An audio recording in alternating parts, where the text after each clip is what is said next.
जैसे ही हेमंत ने दिव्या को ये बताया कि उसका ट्रांसफर भानगढ़ हो गया है, डर के मारे उसकी हालत खराब हो गई, क्योंकि भानगढ़ के बारे में उसने पहले ही बहुत कुछ सुन रखा था।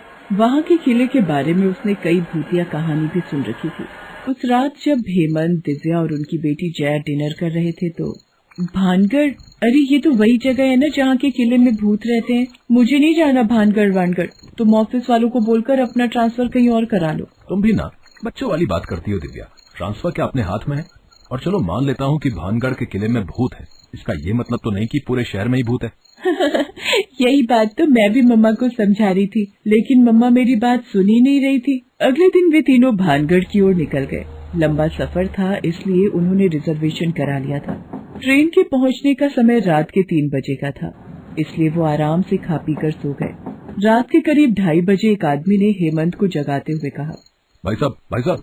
हेमंत उस समय गहरी नींद में था, लेकिन उस आदमी के जगाने पर वो तुरंत ही जाग गया। उसने देखा तो वो एक कुली था। उसने उसकी ओर देखते हुए कहा, क्या बात है, आप मुझे क्यों जगा रहे हैं? साहब भानगढ़ आ गया है, आप लोगों को यहीं उतरना है ना, आखिरी स्टेशन है ये।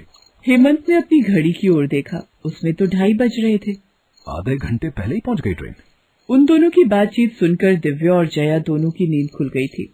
आंखें मलते हुए जया ने कहा, मम्मा भानगढ़ आ गया क्या? लगता तो है।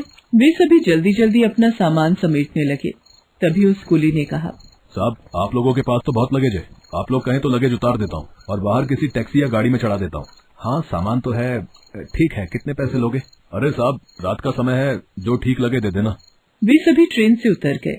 उनके उतरते ही ट्रेन फिर से वहाँ से चल पड़ी, जिसे देखकर हेमंत और दिव्या दोनों को बहुत आश्चर्य हुआ। हेमंत, ये तो इस ट्रेन का लास्ट स्टॉपेज था, फिर ट्रेन यहाँ से आगे कैसे जा रही है? चलो छोड़ो भी, ये रेलवे का टेंशन है, तुम क्यों ले रही हो टेंशन? लेकिन दिव्या ने एक और बात नोटिस की कि उनके अलावा उस स्टेशन पर और कोई भी नहीं उतरा है। तुम भी ना दिव्या, खामखा की चीजों में उलझ जाती हो। अरे यहाँ तक आने वाले सिर्फ हम लोग ही होंगे, बाकी पिछले स्टेशन पर उतर गए होंगे। तभी दिव्या ने देखा कि अचानक से कई सारे लोग सामान के साथ ट्रेन से उतरने लगे हैं, जिसे देखकर हेमंत ने दिव्या का मजाक उड़ाते हुए कहा, लो भाई, यहाँ उतरने वाले तो कई लोग हैं, देखो तो कोई इनमें तुम्हारा जानने वाला है क्या? हेमंत दिव्या की खिंचाई कर ही रहा था कि तभी कुली ने कहा, साहब आप लोग मेरे पीछे पीछे आइए। तीनों लोग कुली के पीछे पीछे चलने लगे, लेकिन दिव्या ने महसूस किया कि स्टेशन में मौजूद सारे लोग उन्हें ही घूर रहे हैं और जोर जोर से हंस रहे हैं। उनकी हंसी की आवाज इतनी डरावनी थी कि दिव्या ने अपने कानों को बंद कर लिया और हेमंत से कहा, हेमंत तुम लोग कैसे इस तरह आराम से चले जा रहे हो? क्या तुम्हें इन लोगों की हंसी से डर नहीं लग रहा है? लेकिन दिव्या की बात का हेमंत ने कोई जवाब नहीं दिया और आगे बढ़ता रहा। इस बात पर दिव्या को गुस्सा आ गया और उसने चिल्लाते हुए हेमंत से कहा, हेमंत तुम्हें सुनाई नहीं दे रहा है मैं तुमसे क्या बोल रही हूँ? उसकी बात को सुनकर हेमंत उसकी तरफ घूर कर देखता है। हेमंत की आंखें उस समय अंगारे की तरह लाल थी और उसका चेहरा भी बिल्कुल विकृत हो गया था। वो उसे देखकर जोर जोर से हंसने लगा। अचानक हेमंत प्लेटफॉर्म पर तेजी से भागने लगा और सामने से आ रही एक ट्रेन के आगे कूद गया। पल में ही उसकी धज्जियां उठ गई। उसे देखकर दिव्या जोर से चिल्ला पड़ी, हेमंत! तभी दिव्या के कानों में हेमंत की आवाज आई, जो उसे जोर जोर से पुकार रहा था, दिव्या दिव्या! दिव्या ने पलटकर देखा तो हेमंत और जया दूर खड़े थे। कुली भी उनके पास ही था और वे उसे हाथ हिलाकर अपने पास बुला रहे थे।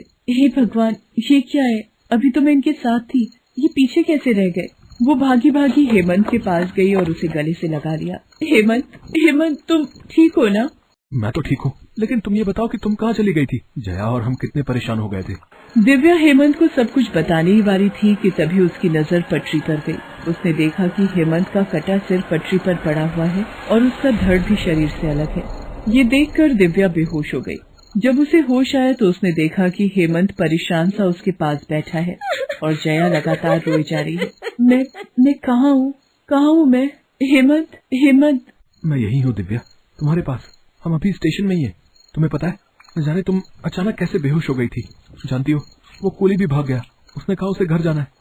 दिव्या की आंखों के आगे फिर से सारे दृश्य आने लगे, लेकिन उसने उन बातों को इग्नोर किया और हेमंत से कहा, हेमंत मुझे जल्दी से यहाँ से ले चलो, ये स्टेशन मुझे कुछ ठीक नहीं लग रहा है। अरे मैं भी तो उसी जुगाड़ में लगा हूँ, लेकिन इतना सारा सामान लेकर हम बाहर कैसे निकले? कोई कूली या कोई हेल्पर तो होना चाहिए ना। मैं मदद करती हूँ तुम्हारी, लेकिन तुम किसी भी तरह यहाँ से चलो। मैं एक पल भी यहाँ नहीं रुकना चाहती। तभी उन्हें रेलवे का एक टीटी अपनी ओर आता दिखा। हेमंत उनके पास गया और उनसे कहा कि वो हमारी मदद करे। देखिए हेमंत जी, मैं एक टीटी हूँ, कूली नहीं जो मैं आपकी हेल्प करूँगा, लेकिन आप लोगों की परेशानी देखकर सोच रहा हूँ आपकी हेल्प कर दूं। ये कहकर टीटी ने अपना कोट उतार दिया। उसके कोट उतारते ही उसका चेहरा बदलने लगा और वो उसी कुली में बदल गया जो उसे ट्रेन में मिला था और थोड़ी देर पहले भाग गया था। तुम तो वही कुली हो, ये कैसे हो गया? ये टीटी कुली में कैसे बदल गया? वो ये सोच ही रहा था कि हेमंत को किसी के चीखने की आवाज आई। चीख की वो आवाज दिव्या और जया की थी। हेमंत ने देखा कि दिव्या और जया को कई सारे लोग घेर कर खड़े हैं। उन सभी का चेहरा बहुत ही भयानक था। वे सभी उन दोनों पर हमला करने वाले थे। तभी हेमंत दौड़ते हुए उनके पास गया और दिव्या, मैं जया को लेकर भागता हूँ, तुम भी जितनी ताकत है लगाकर भागो। हेमंत ने उन चुड़ैलों और भूतों के बीच से जया को उठाया और अपने कंधे पर बिठाया और तेजी से भागने लगा। तभी उनमें से कुली के भूत ने हेमंत का पैर पकड़कर खींच लिया।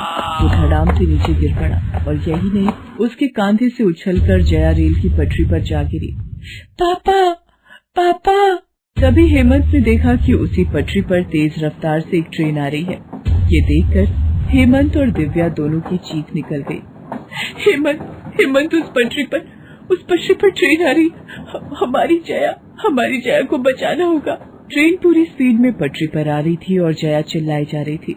इस बीच हेमंत और दिव्या दोनों भागते हुए पटरी पर पहुँचे, लेकिन तब तक देर हो चुकी थी। ट्रेन उन तीनों को रौंदती हुई निकल गई। अगली सुबह कुछ लोगों की भीड़ एक जगह पर इकट्ठा थी। वे सभी लोग बातें कर रहे थे। कौन है ये लोग, यहाँ कैसे आए? तभी दिव्या आंखें खोलकर उन लोगों को देखती है। हेमंत और जया भी अपनी आंखें खोलते हैं।